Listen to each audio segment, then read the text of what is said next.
এবার শীতকে সঙ্গে করে বিধ্বংসী গতিতে এগিয়ে আসছে ভারী বৃষ্টি। গত কয়েকদিন ধরে মেঘলা আকাশ থাকলেও এবার কিন্তু বড়সড় দুর্যোগ ঘনিয়ে আসছে বাংলার বুকে। কিন্তু ঠিক কোন এলাকায় বড়সড় দুর্যোগ ঘনিয়ে আসবে এবং কোন দিকেই বা হাড় কাঁপানো শীত পড়বে তা নিয়ে এই ভিডিওতে আপনাদেরকে বিস্তারিতভাবে জানিয়ে দেব। আপনি ভিডিওটি অবশ্যই শেষ পর্যন্ত দেখবেন। ভিডিওটি ভালো লাগলে একটি লাইক করবেন, আর এইরকমই লেটেস্ট ও হেল্পফুল ভিডিওগুলি সবার প্রথম দেখার জন্য আমাদের চ্যানেলটিকে সাবস্ক্রাইব করে পাশের বেল আইকনটি বাজিয়ে দেবেন। চলুন এক নজরে দেখে নেওয়া যাক। হাওয়া অফিস জানিয়েছে শক্তি হারিয়ে আগেই নিম্নচাপে পরিণত হয়েছে ঘূর্ণিঝড় দিতোয়া। তামিলনাড়ু উপকূলের কাছাকাছি রয়েছে সেটি। এই নিম্নচাপ থেকে লাক্ষাদ্বীপ পর্যন্ত একটি অক্ষরেখা বিস্তৃত রয়েছে, যেটি কর্ণাটক ও কেরলের উপর দিয়ে গিয়েছে। তাছাড়া পাকিস্তান, জম্মু কাশ্মীর, উত্তরপ্রদেশ ও ত্রিপুরায় 3টি ঘূর্ণাবর্ত রয়েছে। সঙ্গে উত্তর পশ্চিম ভারতে বেড়েছে একের পর এক পশ্চিমী ঝঞ্ঝার দাপট।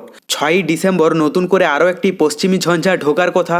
আবহাওয়া দপ্তর জানিয়েছে সপ্তাহান্তে বঙ্গেও উত্তর পশ্চিমের বাতাসের দাপট বাড়বে, সঙ্গে বাড়বে শীতের আমেজও। তো এখানে যা দেখা যাচ্ছে তাতে আজ সকালের দিকটাতে পশ্চিমবঙ্গের দক্ষিণবঙ্গের এলাকাগুলোর আকাশ সম্পূর্ণ পরিষ্কার, কোথাও সেই রকম বৃষ্টির সম্ভাবনা নেই।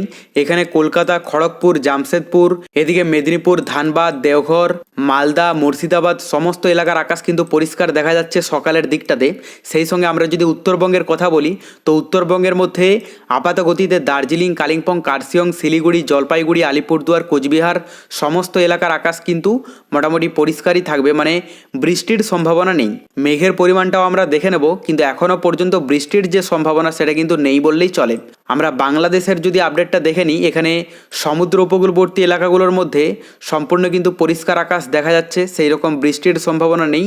এবং ভিতরের এলাকাগুলোতেও কিন্তু একই থাকবে, কোথাও সেই রকম চেঞ্জেস দেখা যাচ্ছে না। সিলেট, ময়মনসিংহ, ঢাকা, কুমিল্লা, মেহেরপুর, রাজশাহী, রংপুর সমস্ত এলাকার আকাশই কিন্তু মোটামুটি পরিষ্কার থাকবে।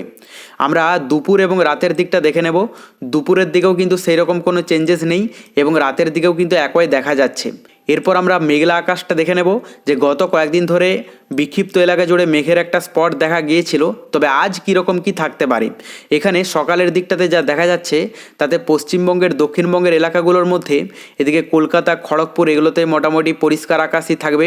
সেই সঙ্গে ভিতরের মধ্যে বর্ধমান, আরামবাগ, এদিকে চন্দননগর, শান্তিপুর, এদিকে চাকুলিয়া, জামশেদপুর এগুলোতে কিন্তু মোটামুটি পরিষ্কারই দেখা যাচ্ছে। তবে হালকা মেঘলা আকাশ থাকতে পারে, বিশেষ করে তার মধ্যে দেওঘর, ভাগলপুর, এদিকে ধানবাদ, রাঁচি, মেদিনীপুর এই সমস্ত এলাকাগুলোতে কিন্তু হালকা মেঘের একটা আস্তরণ থাকবে। এবং উত্তরবঙ্গের কথা বলতে গেলে উত্তরবঙ্গের মধ্যে যা দেখা যাচ্ছে তাতে দার্জিলিং সহ কালিম্পং, কার্শিয়ং, শিলিগুড়ি, জলপাইগুড়ি এগুলোতে কিন্তু পরিষ্কার আবহাওয়াই দেখা যাচ্ছে, মানে সেই রকম কিন্তু মেঘলা আকাশ নেই। যদিও গত কয়েকদিন ধরে দার্জিলিং, কালিম্পং, কার্শিয়ং এই সমস্ত এলাকাগুলোতে হালকা মেঘলা আকাশ ছিল, কিন্তু এই মুহূর্তে আজ সকালের দিকটাতে মেঘলা আকাশ নেই, সম্পূর্ণ কিন্তু পরিষ্কার আকাশ থাকবে এবং বাদবাকি এলাকাগুলোতেও পরিষ্কার আকাশ দেখা যাচ্ছে। বাংলাদেশের মধ্যে এখানে সমুদ্র উপকূলবর্তী এলাকা ফটিকছড়ি, মানিকছড়ি, চট্টগ্রাম এগুলোতে পরিষ্কার আকাশ থাকবে। তবে এখানে কুতুবদিয়াতে হালকা মেঘলা আকাশ থাকতে পারে এবং মহেশখালীতেও কিন্তু হালকা মেঘলা আকাশ থাকবে। বাকি টেকনাফে কিছুটা প্রভাব থাকতে পারে। এবং এইদিকে যে সমুদ্র উপকূলবর্তী এলাকা আছে কলাপাড়া, মঠবাড়িয়া, পিরোজপুর, বরিশাল এগুলোতে পরিষ্কার আকাশ দেখা যাচ্ছে। এবং ভিতরের মধ্যে ঢাকা, কুমিল্লা, ময়মনসিংহ এগুলোতেও কিন্তু পরিষ্কার আকাশ থাকবে। তবে হালকা মেঘলা আকাশ থাকতে পারে রাজশাহী, মেহেরপুর, এদিকে রংপুর, সিলেট এগুলোতে।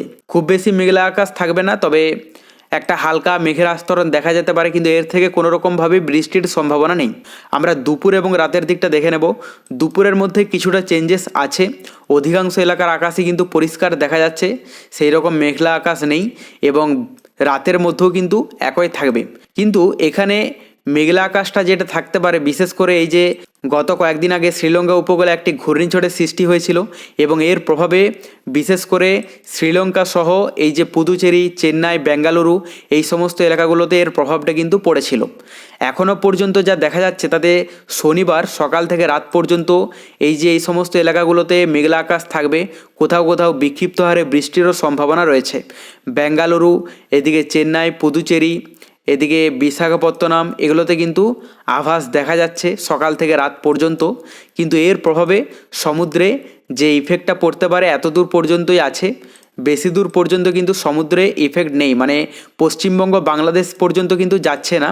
গত কয়েকদিন আগে পশ্চিমবঙ্গ বাংলাদেশে মেঘের আস্তরণটা ছিল, কিন্তু এখন সেটা অনেকাংশেই কেটে গেছে এবং এই দুর্যোগের প্রভাবটা পশ্চিমবঙ্গ বাংলাদেশ পর্যন্ত এখনও পৌঁছাচ্ছে না। মানে যত দিন যাবে এর দুর্যোগটা আস্তে আস্তে কাটতে থাকবে।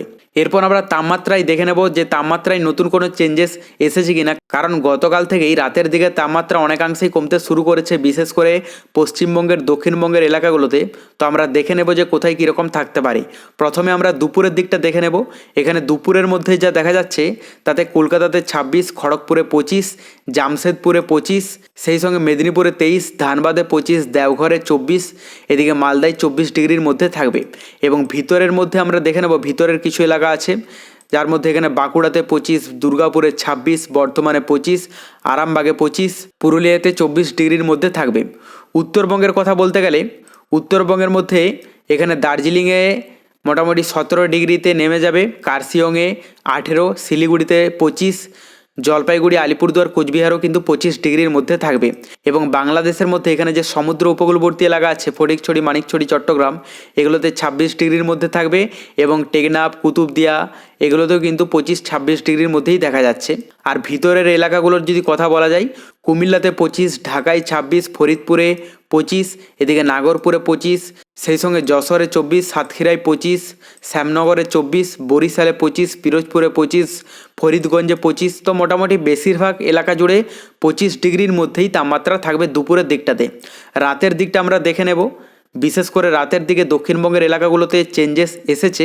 তো এখানে দেখতে পাচ্ছেন যে কলকাতাতে 18 ডিগ্রিতে নেমে যাবে। গত কয়েকদিন ধরে 20 ডিগ্রির মধ্যে ছিল, 2 ডিগ্রি কমে গেছে। এবং কোলাঘাটে 14 ডিগ্রি, খড়গপুরে 14, চাকুলিয়ায় 13, জামশেদপুরে 15, এদিকে পুরুলিয়াতে 12 ডিগ্রি, বাঁকুড়ায় 14 ডিগ্রি, বর্ধমানে 14, আরামবাগে 14, শান্তিপুরে 14, কাটোয়ায় 14, দুর্গাপুরে 15 ডিগ্রি। তো বেশিরভাগ এলাকা জুড়ে 14-15 ডিগ্রির মধ্যেই কিন্তু তাপমাত্রা থাকবে, মানে অনেকটাই কিন্তু নিচে নেমে যাবে। এবং কলকাতাতেও 18 ডিগ্রিতে চলে আসবে। আমরা উত্তরবঙ্গের কথা বললে উত্তরবঙ্গে দার্জিলিংয়ে 10 ডিগ্রি, কার্শিয়ংয়ে 12, শিলিগুড়ি, জলপাইগুড়ি, আলিপুরদুয়ার, কোচবিহার এগুলোতে 16 ডিগ্রির মধ্যে থাকবে। এবং বাংলাদেশের মধ্যে যা দেখা যাচ্ছে তাতে মহেশখালী, চট্টগ্রাম, ফটিকছড়ি, মানিকছড়ি, টেকনাফ, কুতুবদিয়া এগুলোতে 18 থেকে 20 ডিগ্রির মধ্যে থাকবে। এবং ভিতরের এলাকাগুলোর মধ্যে এখানেও কিন্তু 18-20 ডিগ্রির মধ্যে দেখা যাচ্ছে। তবে কিছু কিছু এলাকা আছে যেগুলোতে 14-15 ডিগ্রির মধ্যে দেখা যাচ্ছে। রাজশাহীতে 15, মেহেরপুরে 14, এদিকে খুলনায় 15, বরিশালে 16, ঢাকায় 18, কুমিল্লায় 15, ময়মনসিংহে 16, সিলেটে কিন্তু 16 ডিগ্রির মধ্যেই থাকবে। তবে পরবর্তীতে নতুন কোনো দুর্যোগের আভাস পেলে আমরা আপনাদেরকে জানিয়ে দেব। তার জন্য চ্যানেলটিকে সাবস্ক্রাইব করে রাখতে ভুলবেন না।